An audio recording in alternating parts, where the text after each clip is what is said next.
alguien está contando una historia que de pronto nos pica la curiosidad.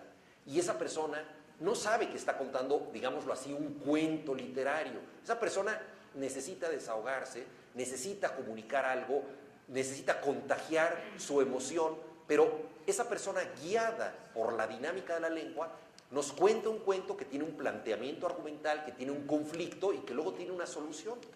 Entonces yo quería que estas historias tuvieran un poco esa condición como de historias captadas por accidente.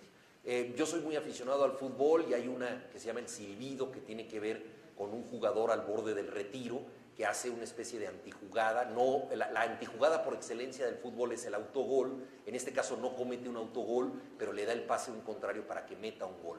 Yo me preguntaba en qué condiciones sería interesante para un futbolista que esta jugada que lo perjudica en realidad fuera un acto de liberación, fuera una cuestión totalmente distinta, ¿no? El primer protagonista es un mariachi, que ustedes saben, el mariachi es un símbolo de la identidad nacional. Entonces a mí se me ocurrió hacer una historia con un mariachi que es un símbolo de la identidad, pero que tiene crisis de identidad, una crisis de identidad personal, íntima, incluso sexual, y pasa por toda una situación de complejo. El otro cuento es de un ejecutivo que se la pasa perdiendo aviones. Una vez en un avión de Aeroméxico llegamos tarde a Monterrey y el piloto nos dijo: vamos a entrar en patrón de espera. Yo le pregunté a la azafata qué es patrón de espera. Me dice: no, que tenemos que dar vueltas esperando nuestro turno. Es una maniobra que se hace cuando el avión llega fuera de ruta.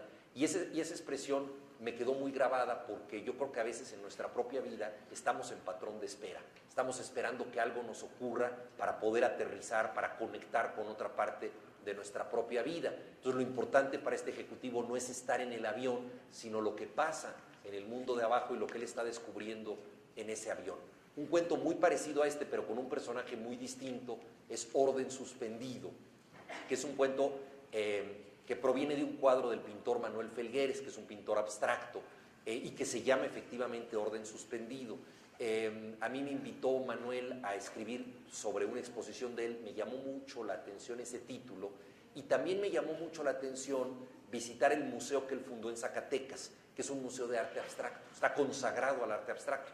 Y al llegar yo, no sé si ustedes han ido a Zacatecas, pero en Zacatecas se conserva todavía mucho una tradición rural. O sea, hay mucha gente que se viste a diario con botas, con cinturón piteado, con sombrero, y había un guardián del museo con esta indumentaria muy rústica. Y entonces este guardián me dijo: ¿usted sabe lo que es el arte abstracto? Yo le dije: pues a ver, explíqueme, ¿no? Y yo quería conocer su opinión, y me dice: el arte abstracto es lo siguiente, el pintor no pinta para que usted vea algo concreto, sino para que usted sienta una emoción e imagine la pintura. Me pareció una descripción a un tiempo muy simple y muy profunda de lo que es el arte abstracto. Y muchas veces se piensa que ciertas zonas del arte, entre ellas el abstraccionismo, son demasiado sofisticadas para la gente común, y sin embargo la gente puede establecer contacto con el arte en cualquier nivel. Entonces quise escribir un cuento sobre esto, que es la historia de un ponemanchas, que es un pintor abstracto, contrastada con la historia de un quitamanchas, que es un limpiador de vidrios, suspendido en un andamio. Entonces el orden suspendido se convierte en este cuento en la vida en el andamio. Y es un hombre al que su mujer, como suele pasarnos a la mayoría de los hombres, le dice que no es profundo, que no es sensible, que no le escucha, que no se fija en señales, que solamente quiere ver al Chicharito en el fútbol, o ya ni siquiera quiere ver al Chicharito, ¿no? Entonces, toda esta situación, ¿no? Tiene que ver con un cuadro, y eso a mí me pareció maravilloso, y era una enseñanza que a mí me estaba dando la pintura de Manuel Felgueres. Entonces, ese cuento trata de eso, ¿no? Y luego, bueno, hay otro que se llama Amigos Mexicanos, que también tiene que ver con la identidad nacional, que es un tema que a mí me interesa mucho. Yo creo que los mexicanos podemos ser de muchas maneras, pero muchas veces en el extranjero a los mexicanos se nos asocia con cierto arquetipo de lo mexicano.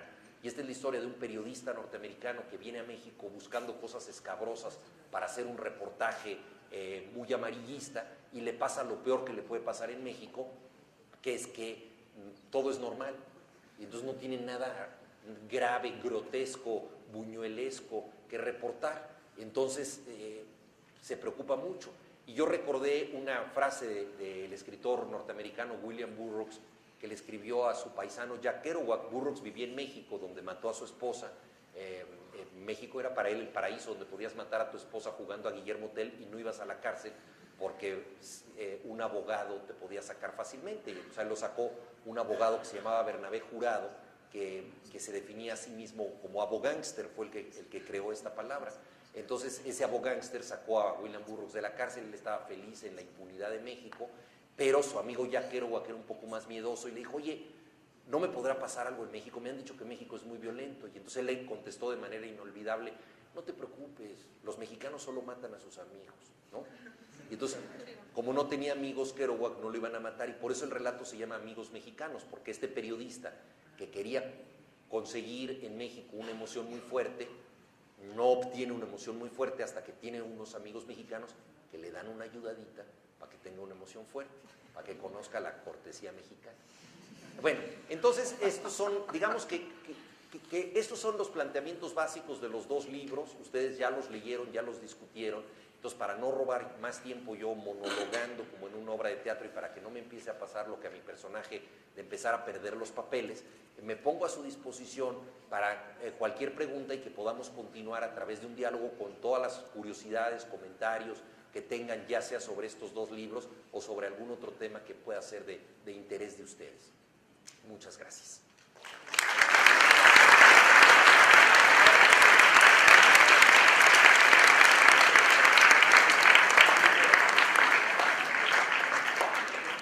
Creo que tenemos unos micrófonos,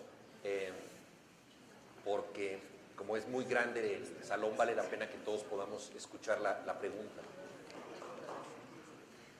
Buenos días, Juan. Hola, ¿qué tal? Quería preguntarle por qué toca tanto la sexualidad en el libro de los culpables. O sea, en cada historia tiene un poco como de sexualidad en el fondo de tu trama, no sé, dentro de los esposos, o en la misma del mariachi, o en la que yo leí que se acuesta con la novia de su hermano. O sea, todo tiene como en fin algo de sexualidad. ¿Por qué? Sí, bueno, como todas estas historias, yo les decía, tienen un tono confesional. Y yo quería que este libro, a diferencia de otros libros que yo he escrito, porque he escrito, por ejemplo, libros en tercera persona, no siempre escribo en primera persona, y esta primera persona nos llevaba al mundo de la intimidad. Entonces es muy difícil que una persona hable de su intimidad sin hablar de su organismo en cierta medida o de su vida íntima, es decir, de la sexualidad. Y eso me parecía un tema importante en este libro, y yo creo, pues como muchas veces lo explicó Freud, que buena parte de las cosas de las que nos sentimos culpables tienen que ver con pulsiones íntimas o frustraciones íntimas, no necesariamente con lo que hacemos, muchas veces con lo que dejamos de hacer.